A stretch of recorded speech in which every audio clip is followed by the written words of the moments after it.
Para analis militer menyebut kemunduran terbaru Rusia di medan perang sebagai keruntuhan luar biasa. Hanya saja kali ini, bukan soal tank atau rudal, tapi soal drone.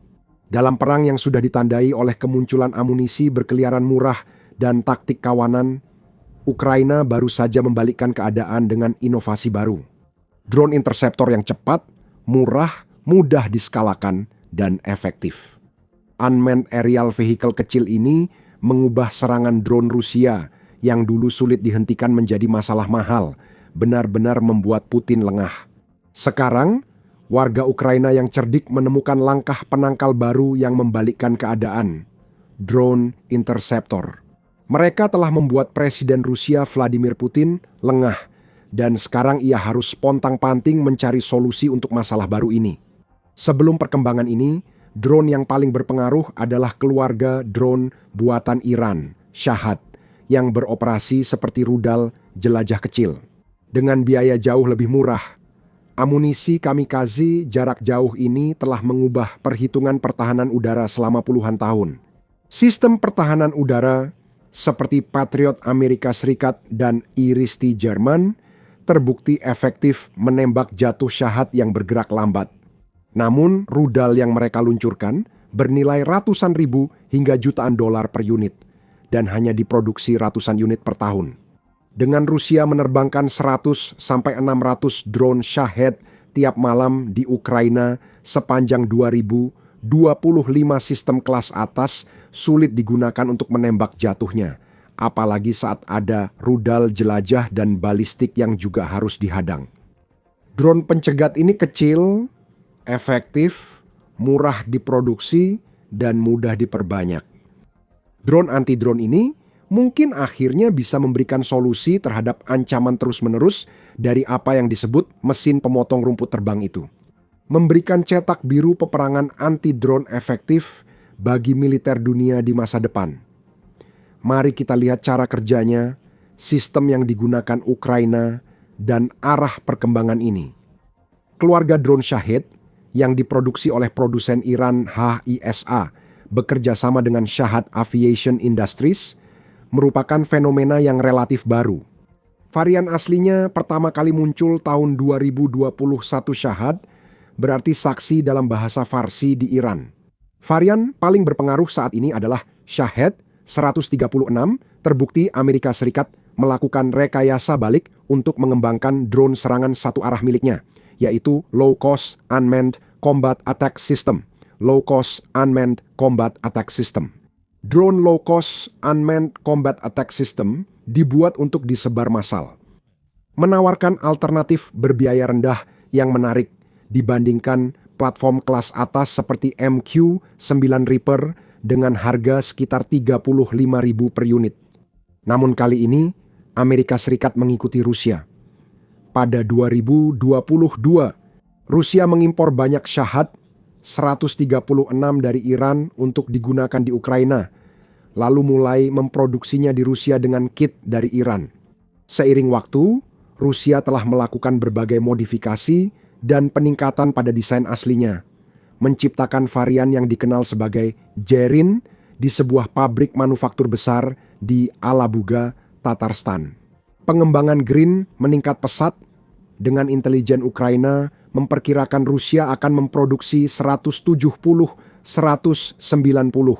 Jerin 2 dan Gebra Decoy terbaru per hari pada akhir 2025. Jerin 2 memiliki beberapa peningkatan signifikan dibanding Shahed 136 buatan Iran. Sistem navigasi Iran yang memakai Global Positioning System sipil telah diganti dengan unit kontrol penerbangan dan mikroprosesor buatan Rusia yang memanfaatkan sistem satelit GLONASS Rusia. Untuk meningkatkan loitering dan ketahanan perang elektronik, Shahed 136 Iran kini menggunakan desain modular dengan elemen saling terhubung. Bahan yang digunakan pada badan pesawat juga telah berubah, dengan struktur sarang lebah ringan yang asli digantikan oleh kombinasi fiberglass dan serat karbon anyaman, atau bahan seperti busa. Perubahan yang diyakini dapat memperlancar produksi industri skala besar ini juga diikuti dengan peningkatan signifikan pada hulu ledaknya. Selain muatan fragmentasi bahan peledak tinggi 110 pon Moskwa, juga memakai varian fragmentasi termobarik pembakar, ledakan udara bahan peledak tinggi, serta varian yang menyebarkan submunisi. Peningkatan paling berdampak adalah hulu ledak 200 pon yang diperkenalkan pada 2024 menggabungkan muatan penetrator dan bola-bola baja untuk menembus infrastruktur yang diperkuat dan memaksimalkan korban jiwa.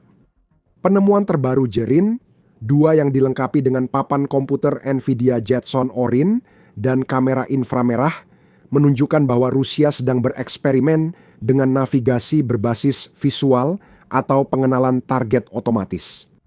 Jerin lain yang ditemukan Ukraina dilengkapi modem komunikasi, mesh Tiongkok multifrekuensi, dan kamera elektrooptik, menurut spesialis Ukraina. Perangkat ini memungkinkan transmisi video latensi rendah dan kontrol berantai, menyediakan komunikasi antar beberapa drone. Perkembangan ini mengindikasikan Jerin kemungkinan segera menjadi aset serangan semi-otonom dengan panduan mesin. Dalam beberapa bulan terakhir, Rusia juga memperkenalkan Jerin 3 varian Shahed 200, 38 buatan Iran dengan roket bentang sayap 10 kaki, 20% lebih besar dari Jerin, 2 yang 82 inci dan bobot, lepas landas 815 pon. Jerin 3 dapat mencapai kecepatan 370 mil per jam, kira-kira 3 kali lipat kecepatan pendahulunya yang menggunakan baling-baling. Ini mengurangi waktu reaksi Ukraina dan mempersulit intersepsi oleh sistem senjata atau helikopter yang sebelumnya efektif dan hemat biaya melawan varian berbaling-baling. Kecepatan ekstra meningkatkan daya tembus dan memaksimalkan efek destruktif hulu ledak. Seperti Jerin, 2 Jerin 3 juga telah banyak dimodifikasi dari versi Irannya. Mesin turbojet Telefly JT 80 buatan Tiongkok ini jauh lebih lambat, namun juga jauh lebih murah dari mesin Shahed 238 buatan Ceko. Jerin 3 juga memiliki badan pesawat yang diperkuat, saluran udara baru, dan 8 aktuator kendali. Dibanding Jerin 2 yang hanya punya 4 ini, seharusnya meningkatkan stabilitas, manuverabilitas, dan toleransi kesalahan saat terbang.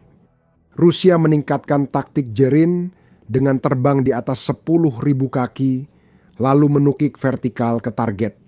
Taktik ini membuat drone terbang di atas jangkauan tembakan anti pesawat, sehingga lebih sulit dilacak dan ditembak saat turun.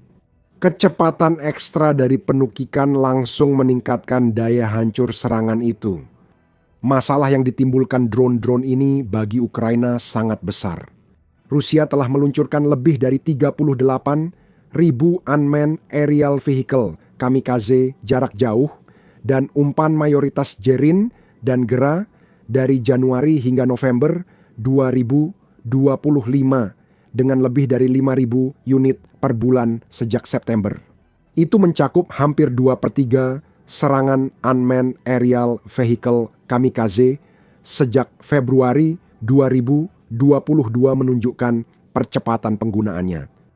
Sebagian besar, Ukraina secara konsisten mengklaim hasil tinggi dalam menjatuhkan gangguan yang bergerak relatif lambat ini. Militer Ukraina biasanya melaporkan berhasil menjatuhkan antara 80 hingga 97% dari mereka. Namun, dengan tingkat serangan saat ini, masih ada hingga 1.000 Jerins yang mengenai target setiap bulan, mulai dari instalasi militer hingga infrastruktur dan apartemen sipil. Ukraina kini mengalami pemadaman listrik hingga 20 jam dan disebut sebagian orang sebagai musim dingin gelap. Minimnya listrik, pemanas, atau air adalah akibat langsung serangan ini. Namun mereka juga mengalami dampak psikologis, stres terus-menerus akibat sirene serangan udara, ledakan pertahanan di langit, bersembunyi karena takut serangan, dan harus menghadapi akibat dari serangan yang berhasil. Perlahan, hal itu mengikis semangat penduduk yang berjuang. Dengan semakin langkanya sistem pertahanan udara kelas atas dan rudal pencegat yang tersedia untuk Ukraina dari mitra NATO-nya, sebagian besar karena banyak yang telah digunakan di Ukraina, langkah-langkah penangkal drone pun mau tidak mau menjadi semakin beragam. Ukraina telah merespons eskalasi serangan drone dengan membentuk jaringan luas sekitar 900 kelompok tembak mobile yang memburu Green, menggunakan senapan mesin berbasis darat dan helikopter, meriam otomatis, serta sistem rudal anti pesawat portabel seperti Manpads. Kelompok ini terdiri dari personel militer dan Garda Nasional yang bekerja sama dengan radar, sistem pengawasan termal dan optik, serta pusat kendali pertahanan udara. Konfigurasi ini memungkinkan pergerakan pasukan fleksibel, penutupan celah pertahanan cepat, dan respons terhadap perubahan jalur drone Rusia sepanjang malam. Sekarang mereka menambah drone pencegat, berbeda dengan sistem penangkal seperti senapan mesin yang menembak ke area langit luas demi harapan mengenai target, Greens. Drone pencegat dibuat memburu target spesifik secara presisi, seperti rudal Patriot, namun biayanya jauh lebih rendah. Operator menerima penunjukan target dari pos pengamatan dan radar, lalu drone pencegat diluncurkan ke target. Strategi ini mengurangi jarak ke titik pencegatan, sehingga meningkatkan tingkat keberhasilan, dan secara efektif memaksa Rusia untuk bertempur dengan syarat yang ditetapkan oleh pertahanan Ukraina. Agak ironis, konsep drone pencegat justru terinspirasi oleh Rusia. Konsep ini muncul untuk menghadapi drone pengintai Rusia di garis depan yang terbang, di ketinggian sekitar 23.000 kaki, terlalu tinggi untuk dijatuhkan dengan senapan, mesin, atau senapan. Drone-drone seharga ribuan dolar itu memberikan dampak serius di medan perang. Mengidentifikasi posisi Ukraina, serta celah di antara posisi tersebut, lalu mengarahkan serangan artileri dan drone ke posisi itu, atau ke arah pergerakan maju Rusia di antara posisi-posisi tersebut. Pada 2024, Ukraina mulai memodifikasi drone first-person view sebagai pencegat. Para pilot pencegat yang mengadopsi taktik pertempuran udara, ahli menjatuhkan drone pengintai Rusia dan segera melaporkan telah menembak jatuh ratusan drone. Saat Rusia meningkatkan serangan Geron, mereka hanya perlu mengganti target drone pencegat dari pengintai ke Green. Namun, Green yang beratnya lebih dari 400 pon, jauh lebih besar, terbang lebih tinggi, dan lebih cepat dibanding pencegat first person view asli. Beberapa modifikasi desain diperlukan, dan jika modifikasi ini berhasil, bisa dipastikan pada awal tahun 2025 Alexei Rogozin, Direktur Pelaksana di TPU Nagatin. Skia mengklaim drone pencegat Ukraina telah menembak jatuh lebih dari 500 Geron dalam inisiatif Clear Sky demi mempertahankan Kiev, menggunakan drone yang dipandu oleh radar dan sistem visual. Beberapa bulan sejak peluncuran, sistem ini telah mencegat lebih dari 500 drone serang Geron tambahnya. Kami membahas kubah anti-drone di kota yang memakai banyak interseptor kecil, khususnya drone first person view. Sistem ini meliputi perhitungan kendaraan, pusat pemantauan dan koordinasi, serta pelatihan. Sejak itu, penggunaan drone interceptor oleh Ukraina meningkat pesat meski baru dimulai April 2025. Darkstar, sebuah koalisi kelompok teknologi pertahanan Ukraina, melaporkan bahwa setidaknya 5 model interceptor sudah berhasil menjatuhkan Shahed. Pada Juli, Arsen Zumodilov, Direktur Badan Pengadaan Pertahanan Ukraina, mengumumkan penandatanganan kontrak untuk puluhan ribu drone interceptor. Inilah yang sudah dan akan terus kami kontrak.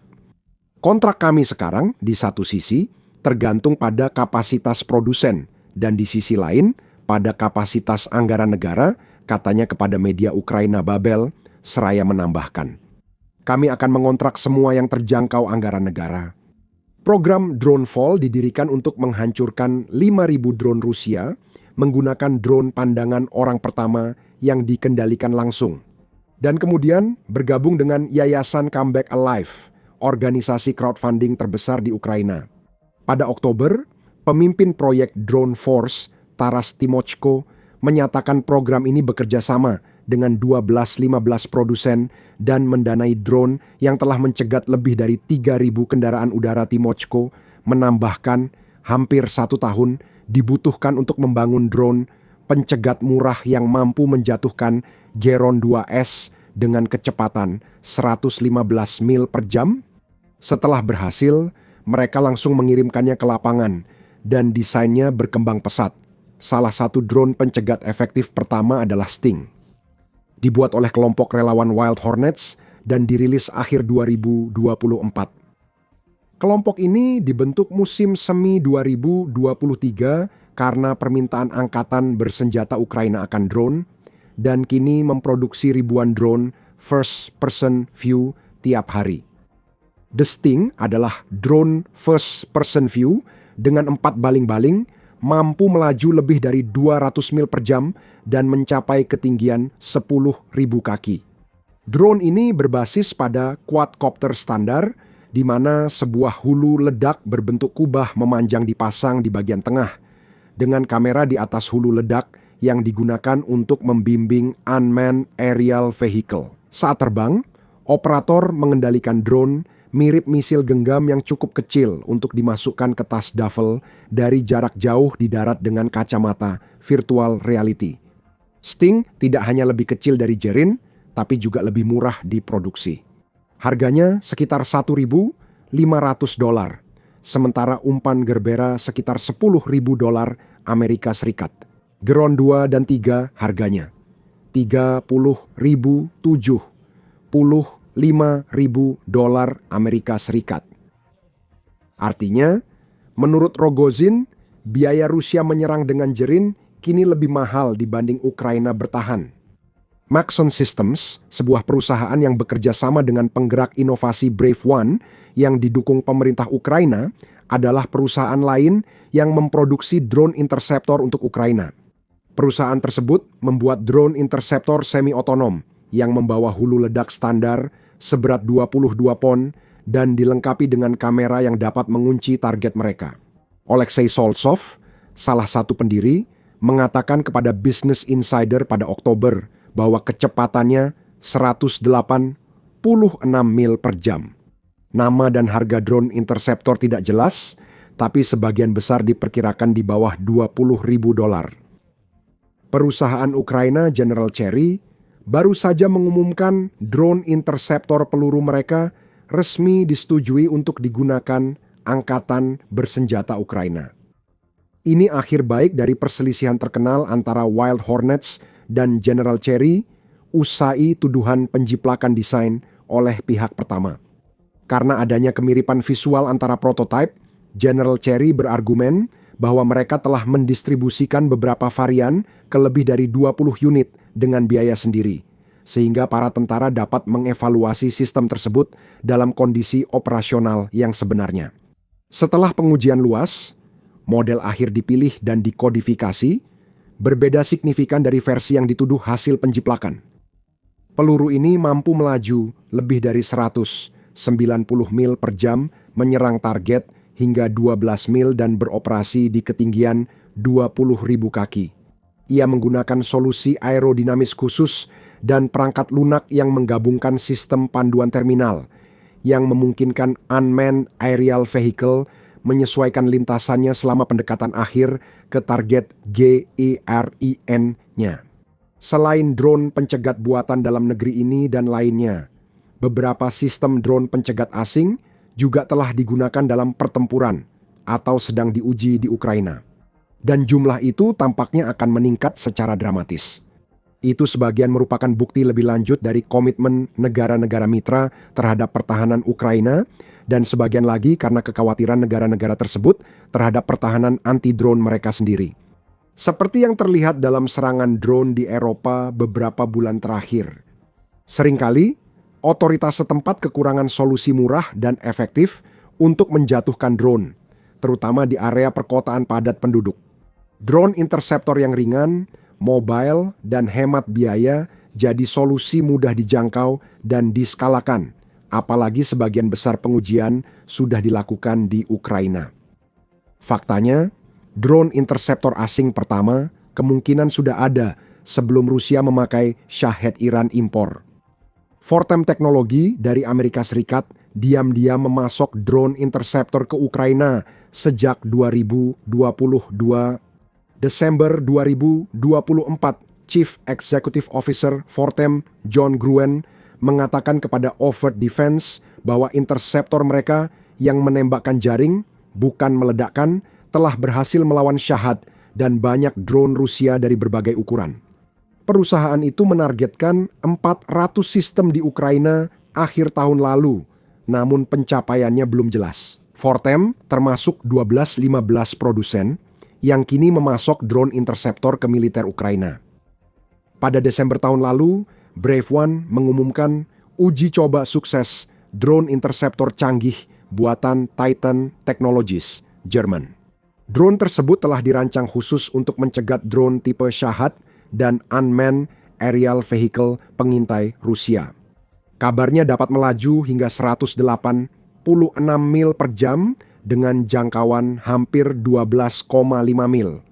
Titan berencana meningkatkan drone dengan sistem penargetan otomatis berbasis visi mesin untuk presisi dan efektivitas lebih tinggi. Selain implementasi dan uji coba yang sudah diketahui, Ukraina juga punya 2 proyek besar dengan mitra Eropa yang akan mempercepat produksi drone interceptor mereka. Pada September, pejabat Inggris mengumumkan proyek bersama Ukraina untuk mengembangkan Octopus, drone interceptor canggih dan murah. Drone tersebut akan diproduksi di Inggris, didesain di Ukraina dengan dukungan ilmuwan dan teknisi Inggris. Drone ini telah diuji dalam pertempuran melawan Gerinch Rusia dan terbukti sangat efektif. Perdana Menteri Inggris Sakir Starmat menyebut kemitraan baru ini sebagai momen bersejarah yang memadukan kecerdikan Inggris dan Ukraina untuk menghadirkan drone pertahanan mutakhir melawan agresi Rusia. Produsen Inggris tertentu tidak disebutkan sebelum pengumuman Octopus. Produsen drone terbesar Ukraina, Ukraspec Systems, mengumumkan rencana untuk berinvestasi sekitar 271 juta dalam 2 fasilitas manufaktur drone baru di Inggris. Rencana ini akan menciptakan ratusan lapangan kerja lokal.